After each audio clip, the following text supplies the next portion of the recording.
गांव की उस ठिठुरती सर्द रात में, जहां पड़ोस के घरों से बच्चों के हंसने की आवाजें आ रही थीं, वहीं रामलाल के घर में मौत जैसा सन्नाटा पसरा था। रामलाल, जिसने कभी बड़े बड़े भोज में राजाओं की तरह 56 भोग परोसे थे, आज अपनी ही बहू की जली हुई और सख्त रोटियां निगलने को मजबूर था। किस्मत का खेल देखिए, जिस हाथ ने सबको खिलाया, आज वही हाथ कांप रहे थे। थाली को पैर से जमीन पर घसीटते हुए, लो निगल लो इसे, सारा दिन खटिया तोड़ते हो, कम से कम ये जली रोटियां तो खा ही सकते हो। और सुन लो बुढ़े, कल सुबह सूरज निकलने से पहले आंगन चकाचक साफ मिलना चाहिए। मुफ्त की रोटियां तोड़ना बंद करो।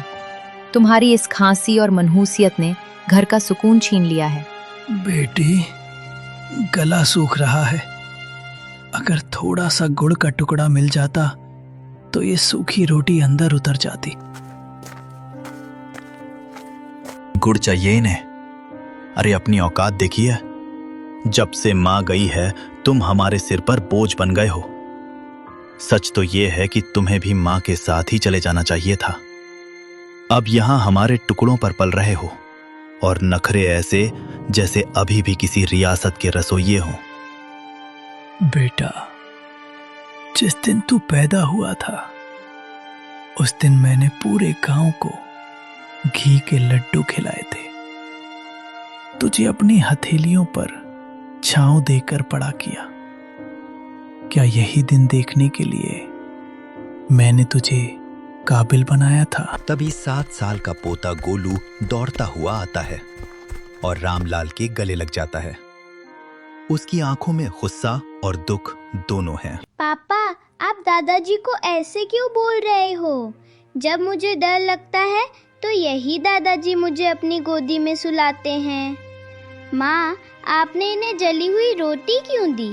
क्या आप मुझे भी बड़े होकर ऐसी ही रोटी दोगी? चुप कर गोलू, तू नहीं जानता, ये बूढ़े लोग सिर्फ परेशानी बढ़ाते हैं।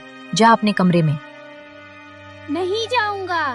पापा, दादाजी बोझ नहीं है, ये तो हमारे घर का आशीर्वाद है। आप कहते हो ना कि ये आपके टुकड़ों पर पल रहे हैं, पर दादाजी ने तो मुझे बताया था कि ये घर और ये खेत उन्होंने अपनी मेहनत से बनाए हैं। फिर ये आपके टुकड़े कैसे हुए? गोलू, तू छोटा है, बड़ों के बीच मत बोल। रामलाल का दर्द तो फिर भी खुले आसमान के नीचे था, जिसे हवाएं सहला देती थीं। पर नेकी राम की सिसकियां उन 4 दीवारों के पीछे दम तोड़ रही थीं, जिन्हें उसने खुद अपने पसीने से सींचा था। उसका बेटा पवन और बहू शीला ने उसे घर के पीछे एक ऐसे स्टोर रूम में फेंक दिया था, जहां कबाड़ और मकड़ी के जालों के सिवा कुछ न था। उस अंधेरी कोठरी में नेकी राम का वजूद भी उस पुराने सामान जैसा हो गया था, जिसे अब कोई छूना नहीं चाहता।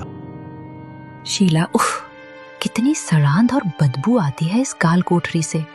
पवन, कल इस बुढ़े के बर्तन एकदम अलग कर देना। मेरे बच्चों को सख्त हिदायत है कि इनके हाथ का छुआ पानी भी ना पिएं, कहीं कोई बीमारी ना लग जाए। और हाँ, आज इन्हें रात का खाना मत देना, सजा मिलनी चाहिए इन्हें। आज गलती से इन्होंने दीवान खाने के सोफे पर हाथ रख दिया था, सारा सोफा गंदा कर दिया। बेरहमी से कमरे के अंदर झांकते हुए, बिल्कुल सही कह रही हो शीला। पिताजी, आपकी वो पुरानी डायरी और वो टूटा हुआ चश्मा मैंने आज सुबह ही कूड़े के ढेर में फेंक दिया है। अब आपको पढ़ने लिखने की क्या जरूरत? आप बस इस अंधेरे कोने में पड़े रहिए और अपनी मौत का इंतजार कीजिए। हमारी जिंदगी में दखल देना बंद कर दो।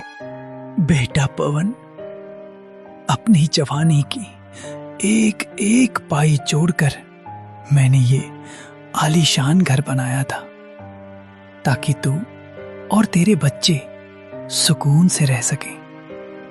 आज उसी घर का एक कोना मुझे नसीब नहीं। आज मुझे ही तू कूड़ा कह रहा है।